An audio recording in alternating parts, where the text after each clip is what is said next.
So this is the first side of our maths memory card. So let's look at this lesson and let's look at the two kind of key objectives we need to master in this lesson. So first is direct proportion. Direct proportion is the first thing we need to look at. And number two, inverse proportion over here.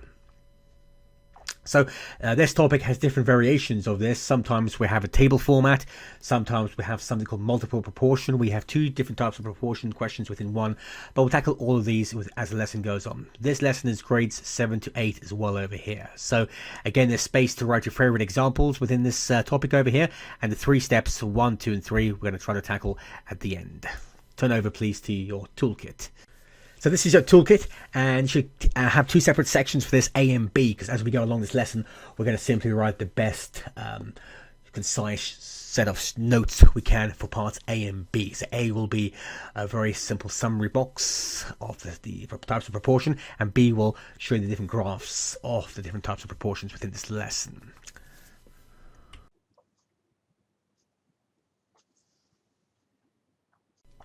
Question 1, core 1. Press pause, write this question down, press play when you are ready. So this question, again, we're dealing with now, y is directly proportional to the square of x. It's very important to understand the wording. The wording will always be, i.e. writing within the question. So this is saying directly proportional to the square of x. Highlight that. Those are the things you need to know for this. And always they give you your values to substitute as well, which we're going to highlight here in the green. Okay, so express y in terms of x. So we're dealing with direct proportion. Step one of this is to proportion type. Let's understand our proportion type over here. And that was exactly what we said at the beginning. So this is y is directly proportional to the square of x. This is the proportion sign over here. We're going to put over here x squared. Let's write this in a mathematical term. So y equals kx squared. So this is actually what we want to deal with over here. So that's basically step 1. Proportion, type, choose them. Now step 2 is to substitute your values. So we're going to substitute our values now into this. Let's write this down over here. Substitute values. So we have y equals 10 and x equals 2. Let's sub these into here. So we have 10 equals k 2 squared. Therefore 10 equals 4k. So we've substituted our values into this step 2. Now step 3 is to find k and obviously write the final formula for this. So we want to find k over here, which is very, very simple now. And write formula. So if we do this, if we just make k the subject from over here, we have 10 divided by 4. So 10 divided by 4 would give you k. So therefore 2.5, k would equal 2.5. Let's write this back into our formula from over here. It's very important to do that. So y equals 2.5 x squared. Many students forget to write that final bit, but it's so important to write the final formula for this. So this is actually what you're trying to find out. This is the golden rule, the link between y and x squared. It's y equals 2.5 x squared. If you can see that over here, I'll put the 2 more defined. So parts B, C are basically linked to part A. We're just going to substitute various values of x and y into this formula over here. So find the value of y when x is 4. So we simply plug in 4 in here. So we have y equals 2.5 times 4 squared. So that's 16 obviously. So y equals 2.5 times 16, which give you 40. That's your final answer. Very simple. Simply subbing your value into the original part A. Y equals 40. You're done. Okay, part C. Part C is the other way around. Now find x with y is 160. So 160 equals 2.5 x squared. Let's make x squared the subject. Let's divide this by 2.5. So 160 divided by 2.5. Okay, 160 divided by 2.5 is 64. 64 equals x squared. Therefore, x would be the square root of 64, which would be, well, let's write it like this, and then x would equal 8. Final answer, very simple over there.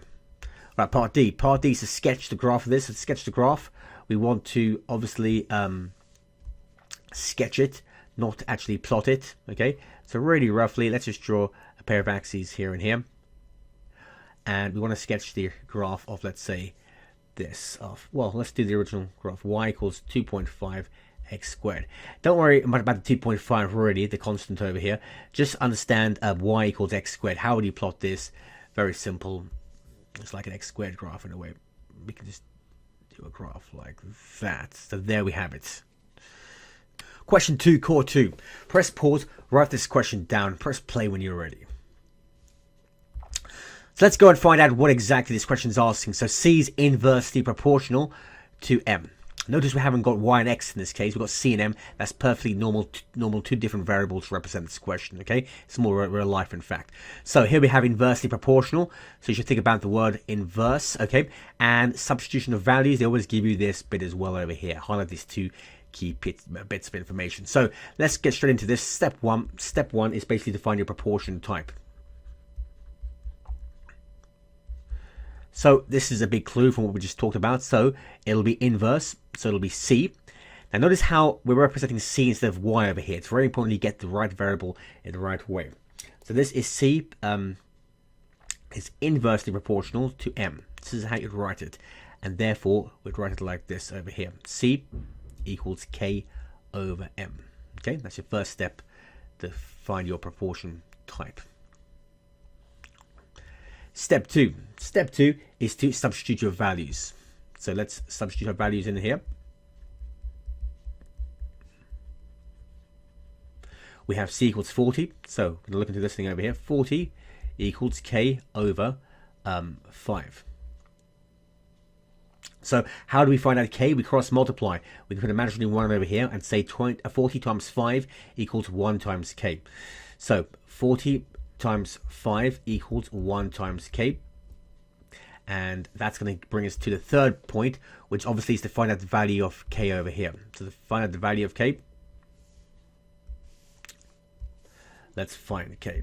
Let's find K and formula. Okay, and formula as well, which is the key thing. So we're going to find out K. K is simply going to be, well, K is going to be 40 times 5. So K is going to be 200. Now if K is 200, we plug this back into our original thing over here. So this would be C equals 200 over M. And that would be a final answer for that part over here. So let's just highlight this nicely and let's just put a nice rectangle over this final bit here. There we go. So everything we did now in parts B and C are simply going to be referred to part A over here. So find the value of C when M equals 10. So let's substitute this value. So C equals 200 over 10. Very, very easy. C simply equals 20. So part C, find the value of M when C is 25. Let's just rearrange it again and do the same concept. So C is 25 this time. 25 equals 200 over something, over M. Let's use this idea of cross multiplication. Always do cross multiplication at this kind of point. 25 times M, 25M, equals 1 times 200. So therefore M would be 200 over 25, which would simply be 8. So again, it's very, very simple in fact, parts B and C. It's just a method that you need to play with, really. So sketch the graph of this. Sketch the graph of an inverse function. How do we do this? So let's just draw quickly, sketch this, the y-axis and the x-axis. And this would be the inverse function. So we really want to sketch this, y, or c rather. Well, let's make it y, in fact. Y equals 200 over x. Same concept, basically, as saying this, c equals 200 over m. Now we know the 200 over here. Let's just understand how to sketch, let's say, C is inversely proportional to M. It's very, very simple. It'll just look like this over here. Okay, that's your x-axis and your y-axis over here. So we should have picked up a couple of things now in these first two core questions. How to deal with the 3 steps with direct and indirect. But more specifically, to subsection this into a summary box of the main key, let's say, questions within this. So 80% would be in the main, let's say, rows over here, the main row, and the second row, the minor 20% would fall into that. But make sure you understand that these are the main kind of questions that can give you in any direct and inverse. So jot this down in section A, please.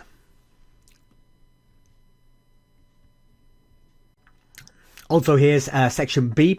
Jot this down on your revision card. These are the 4 different types of, let's say, major types of direct and inverse proportion graphs. Okay, just sketches, not actually plotting coordinate to coordinate. Sketches, 4 major types. They could be part of a question, not the main question, but make sure again you jot this down, section B, and these should serve you well.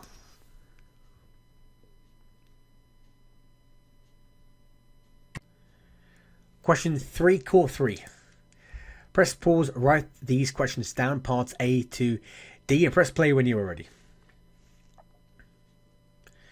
So in this question, we're looking at a table format for this topic of proportion. So first of all, let's just look at exactly what the question is asking. So the table shows a set of values for x and y.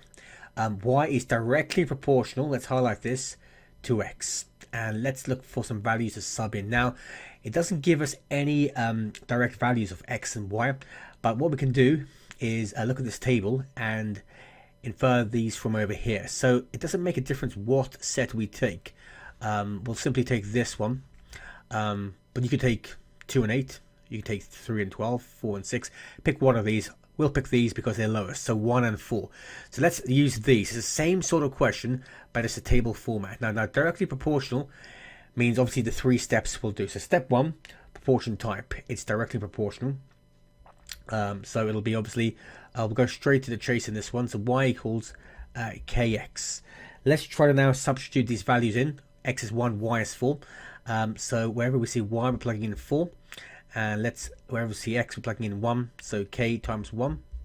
Therefore, this is obviously going to be, k is going to equal to 4. If k is equal to 4, let's plug this back into here.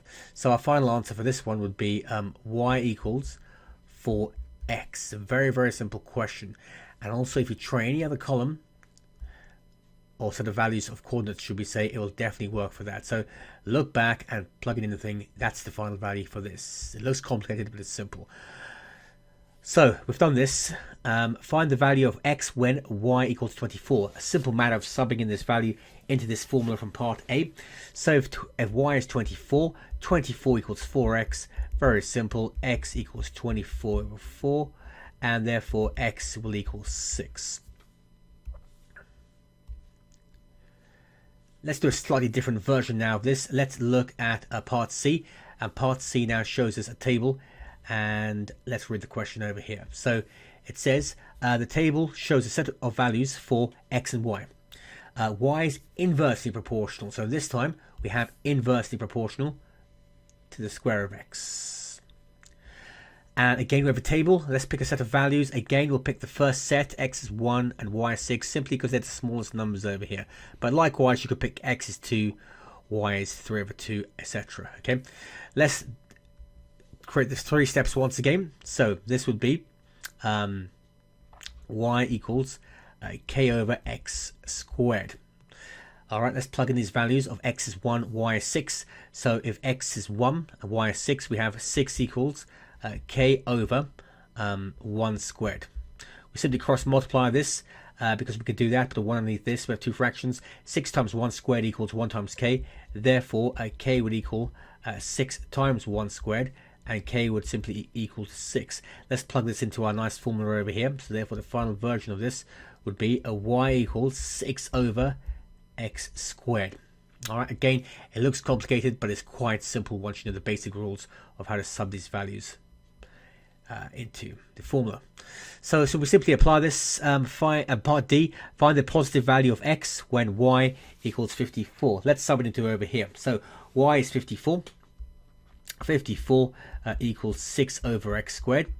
Let's put a 1 over here. Let's cross multiply this. Remember, inverse proportion, we love to cross multiply this. So 54 times x squared is 54 x squared equals 1 times 6, which is simply 6.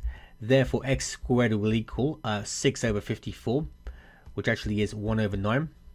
We have a space over here. X squared, or x rather, let's take it right down now to its basic, will be the square root of 1 over 9.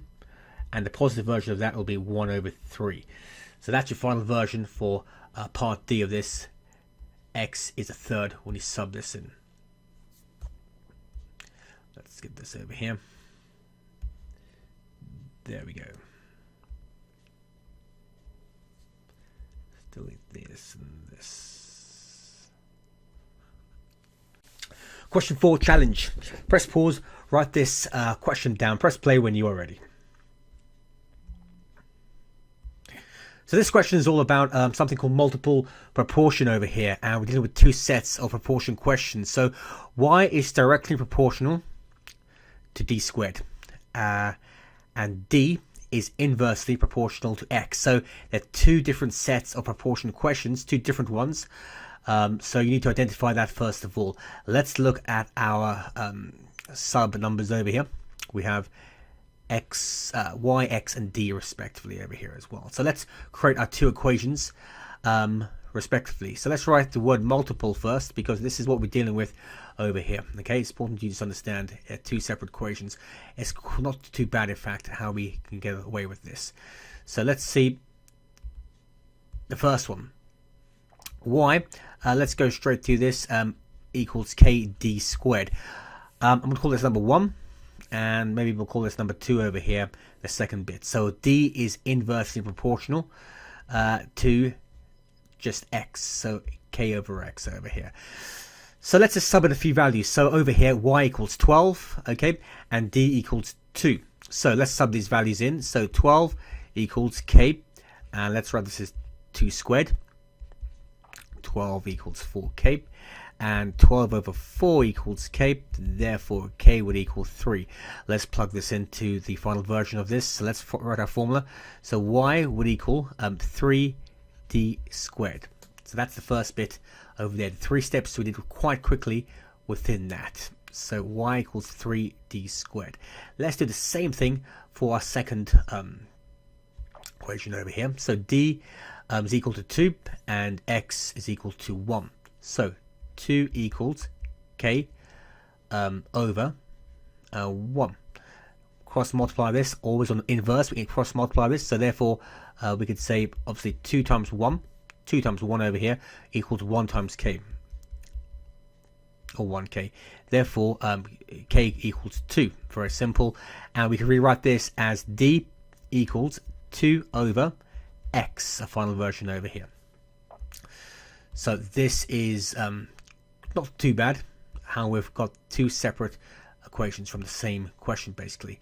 Let's now put these into each other. So basically, if y equals 3d squared and d equals 2 over x, we can simply substitute the d here into the d here. Very much similar to a composite function, if you have covered that topic so far. So we're going to write, it's a substitution exercise. So y equals 3. Now, instead of writing d here, we're going to write the d from over here, okay? So it'll be 2 over x, and we're going to square the whole thing.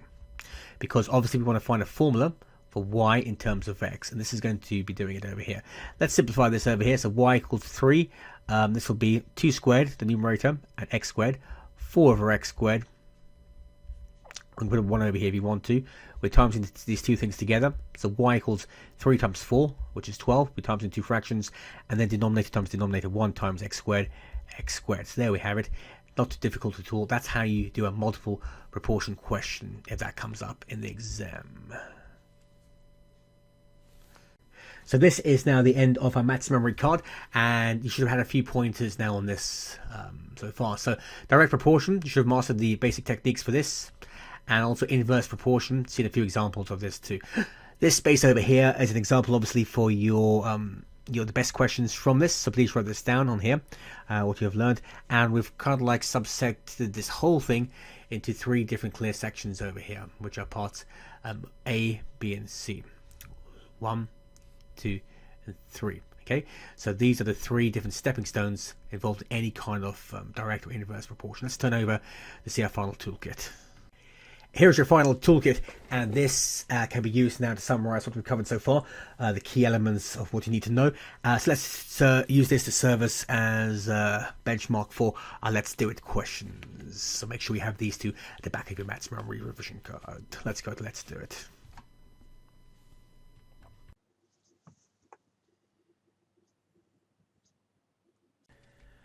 Question 1, let's do it.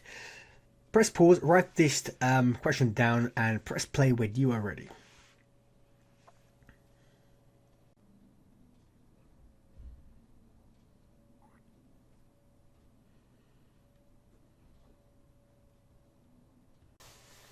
Question 2, let's do it. Write this question down, try your best you can, try to attempt it, and press play when you are done.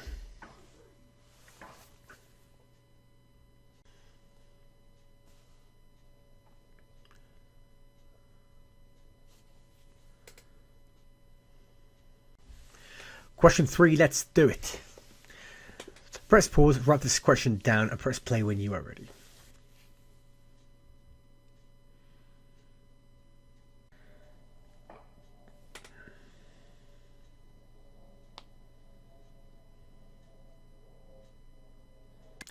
Congrats, you have now finished this topic on direct, indirect proportion. So look back at your revision cards, the questions, and look back to your revision planner and rate yourself now on what you feel your feel-good factor is on this topic.